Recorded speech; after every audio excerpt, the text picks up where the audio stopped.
బతుకుండగా తల్లిదండ్రులకి 1 కేజీ మాంసం తీసుకొచ్చి పెడితే తింటారు, అవునా కదా? బతుకుండగా తల్లికో, తండ్రికో, అన్నకో, తమ్ముడికో, బంధువులకో 1 కేజీ మాంసం లేకపోతే ఫ్రూట్స్ తీసుకెళ్ళి పెడితే తింటారు. చచ్చిపోయిన తర్వాత సమాధి దగ్గరికి లేదా ఆ శవం దగ్గరికి లేదా ఫోటో దగ్గరికి తీసుకెళ్ళి ఇంత మాంసం పెడితే తింటాడా అండి? ఎందుకు తిండో? లేడు, వెళ్ళిపోయాడు. మీ అమ్మ వెళ్ళిపోయింది, మీ నాన్న వెళ్ళిపోయాడు, మీ కొడుకు వెళ్ళిపోయాడు. ఆ వెళ్ళిపోయిన వాళ్ళమే మనం.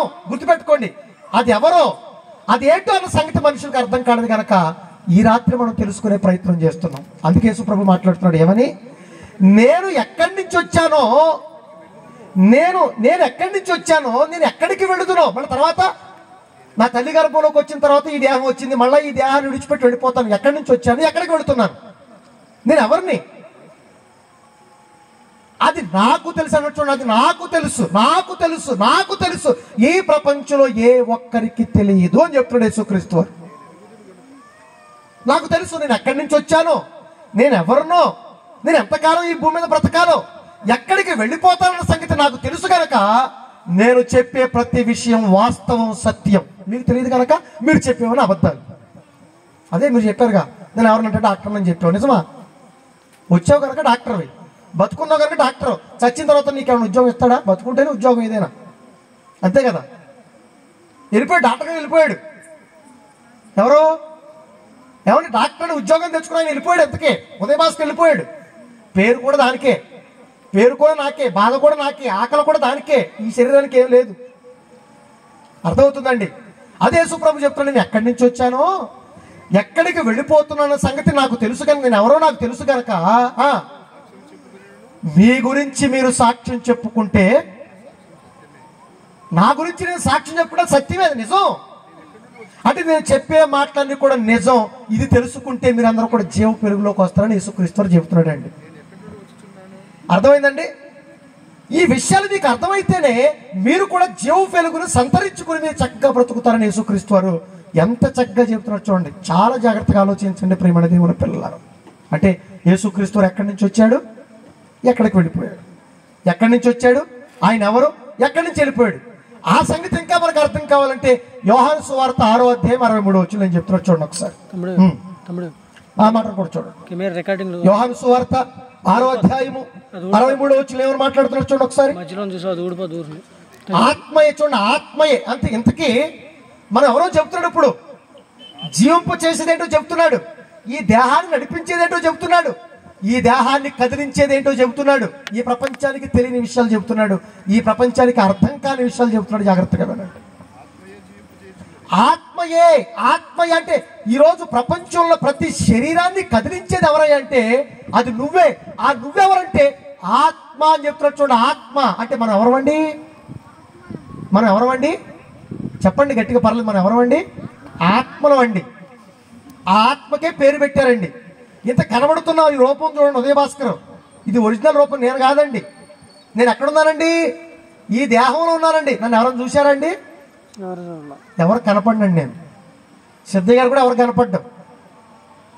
అందుకే సిద్ధయ్య గారు దేహాన్ని విడిచిపెట్టాలి, వెళ్ళిపోతాడు. సిద్ధయ్య గారు వెళ్ళిపోయాడు. ఇంతకు ఎలా ఉన్నాడు ఆయన? ఆ రూపం ఏంటో తెలియదు, ఆ రూపం ఏంటో తెలియదు. ఆ రూపమే, ఆ రూపానికి ఉన్న పేరే నువ్వెవరు అంటే నువ్వు ఆత్మవి అని చెప్తాడు యేసుక్రీస్తు. నువ్వు ఆత్మవి.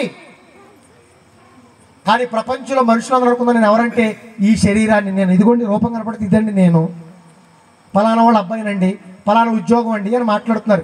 కానీ ఇది మనం కాదండి, ఆత్మలం. మనందరం కూడా ఆత్మలుగా తల్లి గర్భంలోకి వెళ్ళాం. అదే మన రూపం. అది ఎంత రూపమో, దాని రూపం ఏంటో, దాని ఎత్తేంటో, దాని పొడవేంటో మనకు తెలియదు. అందుకంటే దేవుడి రూపాన్ని, దేవుడు కూడా ఎవరంట, దేవుడు కూడా ఆత్మ అంటాడు యోహాను సువార్త 4:24లో. దేవుడు ఎవరు? దేవుడు ఆత్మ కనుక ఆయనకు పుట్టిన పిల్లలందరం మనందరం కూడా ఎవరు? మనం ఆత్మలు. అంటే ఆయన పోలిక అంటాడు కదా, మనం ఆయన పోలిక, ఆయన స్వరూపంగా సృష్టింపబడ్డాం. అంటే ఆత్మలుగా తల్లి గర్భంలోకి వచ్చాం. నువ్వు నేను ఆత్మలుగా తల్లి గర్భంలోకి వచ్చిన తర్వాత ఈ దేహాలు మనందరం కూడా నిర్మింప చేసుకున్నాం. గుర్తుపెట్టుకోండి మీరందరూ కూడా, ఇది మీరు మర్చిపోకూడదు ఇప్పుడు. అదే చెప్తున్నాడు, ఆత్మయే జీవింప చేయుచున్నది, శరీరము కేవలం నిష్ప్రయోజనం. శరీరం కోసం ప్రపంచం అంతా ఆలోచిస్తుంది, కానీ అసలు నువ్వు నేను అనే ఆత్మ గురించి ఎవరైనా ఆలోచిస్తారో చెప్పండి. పొద్దున్న లేచాం, ఏమండి? పొద్దున్న లేకగానే ఏం చేయాలి? పళ్ళు తోముకోవాలి. ఇంతకీ పళ్ళు ఎందులో భాగం? శరీరంలో భాగం. తర్వాత స్నానం చేయాలి. స్నానం నీళ్ళు ఎవరికి? శరీరానికే. సబ్బు దేనికి? శరీరానికే. పౌడర్ దేనికి? శరీరానికే. లిప్స్టిక్ దేనికి? శరీరానికే. ఏమండి? ఇంకా ఐబ్రోస్ దేనికి? శరీరానికే. తలదూకుండా జుట్టు దువ్వెన దేనికి? శరీరానికే. బట్టలు దేనికి? శరీరానికే. మెక్కావు, 3 పూట్ల మెక్కావు తిండి దేనికి? శరీరానికే. ఇంతకు నువ్వనే ఆత్మ గురించి ఎప్పుడైనా ఏమైనా ఆలోచించావా? మరి ఎట్లా బాగుపడతావు? తల దూకోకపోతే చింపురు చింపురుగా ఉంటుంది, పౌడర్ రాసుకోకపోతే ముఖం జిడ్డు జిడ్డుగా ఉంటుంది, స్నానం చేయకపోతే ఎలా ఉంటావు చెప్పండి? పర్వాలేదు, చికాగ్గా ఉంటాం, అవునా? అన్నం తినకపోతే ఏమంటే చాలా నీరసంగా ఉందని అన్నం తినలేదా? అన్నం తినకపోతే నీరసం అయిపోతావా? నీరసం అయిపోతాం. అన్నం తినకపోతే నీరసం అయిపోతావు అని కుంభాలు మెక్కావు. ఓకే, వెరీ గుడ్, బాగానే ఉంది. స్నానం చేయకపోతే కంపు చిరాగ్గా ఉంటుందని చెప్పి అబ్బో మెడిమిక్స్, లక్స్, సంతూరు, ఇంకో సబ్బు రుద్దావు, బాగానే ఉంది. మరి ఆత్మకి ఏ సబ్బును రుద్దావు? ఆత్మకి ఏ పౌడర్ అద్దావు? అసలు నీకే బట్టలు చుట్టావు? నీకనే ఆత్మకి ఏ ఆహారాన్ని ఇచ్చావు? ఇదేంటండి ప్రపంచం ఎట్లా ఆలోచించలేకపోయింది? మన గురించి మనం ఆలోచించట్లేదా? అంటే మనం ఆరోగ్యంగా ఉంటామా? ఇంతకే ఆలోచించండి ప్రియమైన దేవుని పిల్లల. కానీ యేసు ప్రభు చెప్తున్నాడు, మహానుభావుడు చెప్తున్నాడు, అయ్యా అమ్మా, నువ్వంటే నేనంటే ఆత్మలో మనం ఆత్మగా తల్లి గర్భంలోకి వచ్చాం. ఈ భూమి మీద కొంతకాలం బ్రతకడానికి అవసరం కాబట్టి ఈ దేహాన్ని మనకి ఇచ్చాడు. మళ్ళా ఈ శరీరాన్ని విడిచిపెట్టి మనం వెళ్ళిపోవాలి. దాని గురించి ఏమైనా ఆలోచించారా? ఆ ఆత్మ ఈ భూమి మీదకి ఎందుకు వచ్చిందో ఆలోచించారా? ఆ ఆత్మ ఈ దేహాన్ని విడిచిపెట్టిన తర్వాత ఎక్కడికి వెళ్ళిపోతుంది ఎప్పుడైనా ఆలోచించారా? ఒక్కసారి మనసు పెట్టండి. ఏమండి, ఒక ఉదాహరణ చెప్తాను, జాగ్రత్తగా ఆలోచించండి. మీ ఊరు, ఇదే ఊరండి, గుంతపల్లి. ఏమండి, గుంతపల్లిలో ఎన్ని కుటుంబాలు ఉంటాయండి? సుమారు 100 కుటుంబాలు ఉంటాయి. ఇప్పుడు ఈ 100 కుటుంబాలకు సంబంధించిన మనుషులు కాక ఎవరైనా కొత్త వ్యక్తి వచ్చారనుకోండి గుంతపల్లికి, బాగా వినండి మీరందరూ, గుంతపల్లి గ్రామానికి ఒక కొత్త వ్యక్తి వచ్చాడు మీ మధ్యలోకి. ఇప్పుడు ఆ వ్యక్తిని చూడగానే మీకేమో ఆలోచన వస్తే మీరు చెప్పండి, నిజంగా చెప్పండి. ఆలోచించాలి మనం జాగ్రత్తగా.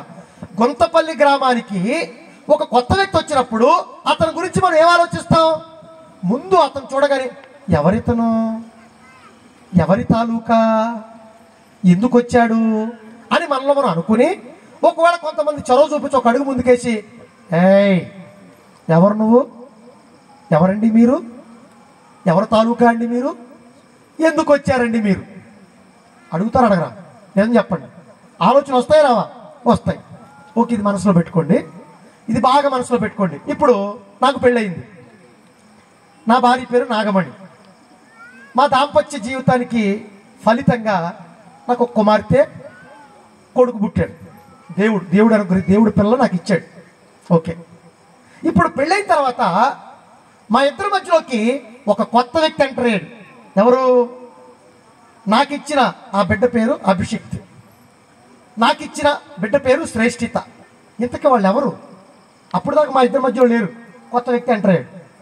ఇప్పుడు మీ ఊర్లో కొత్త వ్యక్తి వస్తే ఎవరు నువ్వు, ఎవరు తాలూకా, ఎందుకు వచ్చావు అడుగుతావు కదా. ఇప్పుడు మన గర్భం నుంచి వచ్చిన మన పిల్లలు, మన కుటుంబంలోకి వచ్చిన ఆ పిల్లలు అప్పటి వరకు లేరు, కొత్తగా వచ్చారు. ఎప్పుడైనా మన పిల్లలు చూసి ఎవరితను, ఎవరిమే, ఏమండి, ఎవరి తాలూకా ఇతను, ఎవరి తాలూకా ఇవే, ఎందుకు వచ్చింది ఇవే, ఎందుకు వచ్చిన ఇతను ఎప్పుడైనా ఆలోచించారు? మీరు చెప్పండి. మీ పిల్లల గురించి ఎందుకు ఆలోచిస్తామండి? తెలియదు కదా. అసలు ఎవరు నువ్వంటే, ఎవరు నేనంటే ఈ ప్రపంచానికి సమాధానం చెప్పాల్సిన ప్రశ్న ఏదండి? ప్రశ్న ఎవరు వేసుకుంటున్నారు? అసలు నేను ఎవరిని? నా తండ్రి సూర్యనారాయణ, నా తల్లి లక్ష్మి అయితే నా తల్లి తండ్రి గర్భాల నుంచి నేను బయటకు వచ్చాను కదా. ఇంతకీ నా తల్లి తండ్రి గర్భంలోకి రాకముందు నేను ఎవరిని, ఎక్కడి నుంచి వచ్చానని ఏ మనిషి ప్రశ్న వేసుకోవడం ఏంటండి? మన బిడ్డలు చూసిన తర్వాత అయినా ఎవరితనో, ఎవరిమే, ఎందుకు వచ్చాడు, ఎవరి తాలూకని మనం ప్రశ్న వేసుకోమంటాడు. అలా ఒకవేళ ప్రశ్న వేసుకుంటే, ఒకవేళ ఇలా ఆలోచిస్తే మనం ఎవరో మనకు అర్థమైపోయేదండి. మనం ఎవరో మనకు అర్థమైపోయేది, మనం ఎందుకోసం బ్రతకాలో మనకు అర్థమైపోయేది, ఎక్కడికి వెళ్ళాలో మన గమ్యం ఏంటో కూడా మనకి తెలిసిపోయేది. జాగ్రత్తగా వినండి. ఇలా ప్రపంచంలో ఎవరు ఆలోచించలేదండి.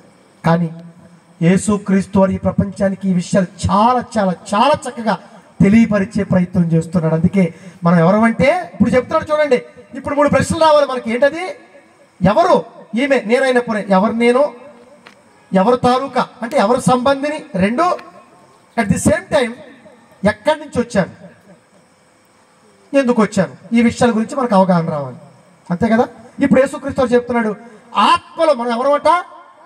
ఆత్మలో